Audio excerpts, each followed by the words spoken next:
नहीं हो रहा, लेकिन जरूर परमेश्वर कार्य करेगा। अपने विश्वास को आप बढ़ाते जाना है। Hallelujah, hallelujah, hallelujah. इसीलिए यीशु ने कहा, हे पुत्री, इस चंगाई को क्या करना, इसीलिए चली जा, इस बीमारी से बची रहना। इसका मतलब है कि वो बीमारी आ सकती वापस। यीशु ने एक 38 वर्ष के बीमार को चंगा किया। चंगा करने के बाद भी उसको कहा, अपनी खाट उठा और चले जा। वो चले गया। एक दिन यीशु को मंदिर में मिला, फिर से पाप मत करना, नहीं तो इससे भी बड़ी विपत्ति तेरे ऊपर आएगी, आ सकती है। Hallelujah, hallelujah. इसका मतलब है कि फिर से पाप ना करना, फिर से अपनी गवाही को ना बिगड़ना, फिर से पुरानी जिंदगी में नहीं जाना, फिर से वहां मत जाना जहां पाप, बुराई, लड़ाई, व्यभिचार, ऐसे जो पाप है वहां मत जाना। आपने जीवन में परमेश्वर ने चंगाई किया, परमेश्वर ने आशीष दिया, परमेश्वर ने तुम्हें सफल किया। हालेलुया। कई लोगों के जीवन में विश्वास करने के बाद, बपतिस्मा लेने के बाद में, चंगाई लेने के बाद में परमेश्वर ने सफल किया, लेकिन सारी बातों के लिए परमेश्वर को महिमा देना भूल जाते, परमेश्वर की आज्ञाकारी भूल जाते, परमेश्वर के वचनों को तोड़ देते। भजन 50 उसका 23 में कहता है, धन्यवाद का बलि चढ़ाने वाला, धन्यवाद का भेंट चढ़ाने वाला और अपने चरित्र को उत्तम रखने वालों को परमेश्वर और आगे का काम दिखाएगा, और आगे का चमत्कार करेगा, और आगे उसके जीवन को परमेश्वर सुधारेगा। लेकिन जो पुरानी जिंदगी में वापस मुड़ते हैं, शैतान उस ताक में रहता, वो किसको फाड़ खाए। सुनना आज के दिशा। हालेलुया। मैं तो विश्वास करता था और आज मैं संसारिक हूं, और आज तो अभी कुछ नहीं हो रहा। वो तुरंत काम नहीं करता शैतान, बड़ी अपनी उसके एक ब्याह को संभाल के रखता है, उसके वैधिक अधिकार को संभाल के रखता है, वो तुरंत काम नहीं करता।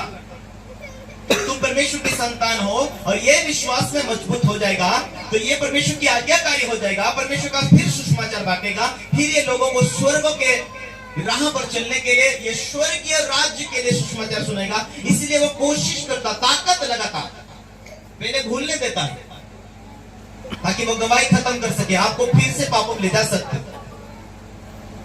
हालेलुया। सुन रहे, आज ही ध्यान आएगा तुमचं? हाँ, हालेलुया। लक्ष्य द्यायचं। हालेलुया। इसलिए अपनी गवाही को समझ, यीशु ने उस स्त्री से कहा, जा उस बीमारी से बची रहना। यदि उसके पीछे कोई वाक्य के पीछे कोई बात नहीं होती थी, तो परमेश्वर यीशु मसीह क्यों कहता था, जा बची रहना। अरे बच तो गई, चंगी तो हो गई, लेकिन आ सकती है मुश्किल फिर से। यदि तू जुनी जिंदगी में जाएगा तो तुम तुम्हारे बाप दादों के पापों से छूट गए, मूर्ति पूजाओं से, वेश्यों से, लड़ाई से, बुरे विचारों से, बुरे पाप से। उन पापों को तुमने त्याग दिया, अपने जीवन से निकाल दिया, उस पापों को तुमने छोड़ दिया, क्योंकि परमेश्वर का प्लान तुम्हें बढ़ाने, तुम्हें सक्सेस, तुम्हें सफल करने के लिए है। हालेलुया। जहां है वहां खुश रखने के लिए। तुम स्वर्ग के नागरिक कहलाते। परमेश्वर ने कहा भजन संहिता 91 कि मैं तेरी रक्षा करूंगा, कोई रोग, कोई विपत्ति तेरे ऊपर नहीं आएगी, कोई मुश्किल नहीं आएगी।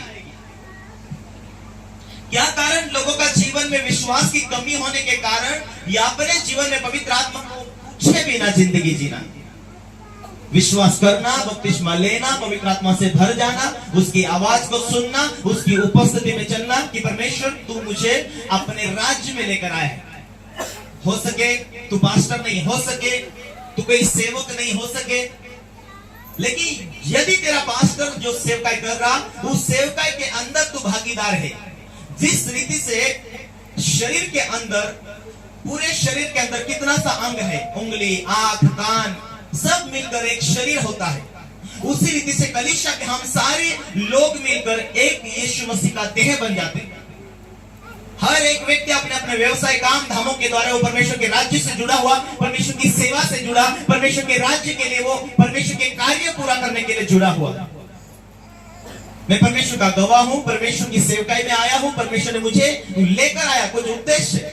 जहां जूने जीवन में मैं मर रहा था, बीमारी मुझे खत्म कर रही थी, बीमारी मुझे नाश कर रही थी, लेकिन परमेश्वर की योजना से मैं चंगा हुआ हूं। प्रभु ने कहा, हे स्त्री, उस बीमारी से बची रहना। यीशु मसीह ने जगह उस व्यक्ति को जो बीमार था उससे कहा, फिर से पुरानी जिंदगी में मत जाना, फिर से पाप मत करना। Hallelujah, hallelujah. अपने जीवन में क्या ठानते हो कि आज चंगाई हो गया, आज छुटकारा हो गया, फिर से बहुत सारे लोगों को किडनी के पेशेंट के लिए प्रार्थना किया, प्रभु ने ठीक किया। कैंसर वाले लोगों के लिए प्रार्थना किया, परमेश्वर ने ठीक किया। लेकिन कई लोग आशीष नहीं पाते, कई लोग सफलता नहीं पाते, कई लोग बरकत नहीं पाते।